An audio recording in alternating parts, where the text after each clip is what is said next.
আসসালামু আলাইকুম রহমতুল্লাহ। আমি এই মুহূর্তে অবস্থান করে আছি তিস্তা নদীর ধারে একেবারে। এটা হচ্ছে উলিপুর উপজেলার বজরা এবং কাশিম বাজার, অর্থাৎ এই যে এই চরটা একটু দেখতে পাচ্ছেন, যদি দেখায় আমার সাইডে একটু শরীফ।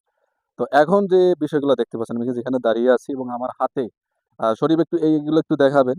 তো আমার হাতে যেগুলো দেখতে পাচ্ছেন এবং একজন খালা আছেন যে বাদামগুলোকে এখান থেকে গাছ থেকে আলাদা করতেছে। আর এই গাছে যে বাদামগুলো দেখতেছেন আমার হাতে, মিনিমাম কয়টা গাছ আছে এখানে? কয়টা গাছ? ৫-৭টা বা ১০টা গাছ হবে। তো ১০টা গাছের মধ্যে হচ্ছে এই বাদামগুলা।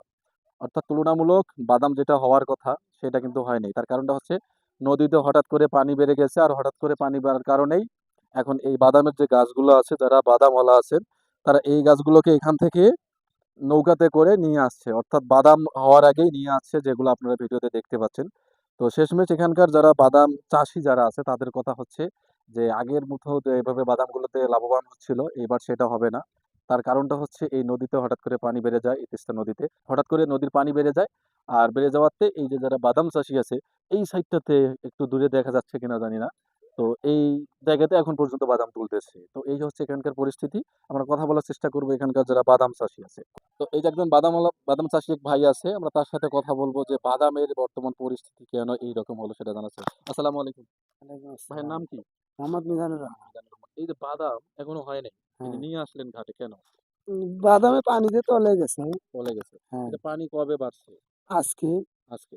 আচ্ছা, এই যে যেভাবে বাদাম আমরা দেখতেছি যে গাছগুলোতে, এই হ্যাঁ। তুলনায় কি এই পানি হওয়ার পরে এখন যে এই তুলে নিয়ে আসলেন বাদামগুলো কি কুরেড হয়েছে?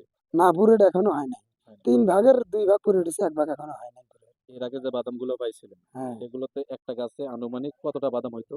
৩০ টে ৩৫ টে ২০ টে ২৫ টে। আর এখন তো সেইটা নাই। না। কেমন হয়? তাহলে কি রকম ভাবে আপনাদের লাভবান মনে করতেছেন? লাভবান এখন আমাদের জমিতে আমরা আবাদ করছি। হ্যাঁ, এখন লস হইলেও আমরা আবাদ করব, না হইলেও করব। বুঝলেন? করেন। হ্যাঁ। তো আমরা জানতে পারলাম যে এখানে যিনি বাদাম চাষী ভাই ছিল, উনার সাথে কথা বললাম। তো বরাবরের মতো যেটা দেখতেছি বাদাম একেবারেই কম।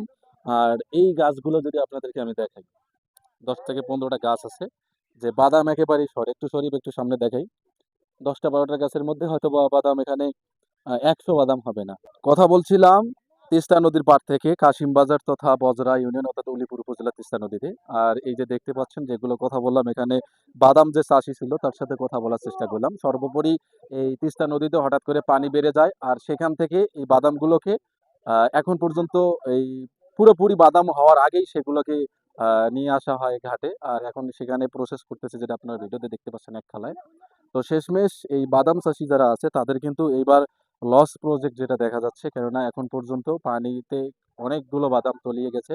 আনুমানিক এখানে যতটুকু আমরা শুনলাম যে প্রায় কয়েকশো বিঘা জমি যেগুলো বাদাম আছে সেগুলো তলিয়ে গেছে এই তিস্তা নদীতে।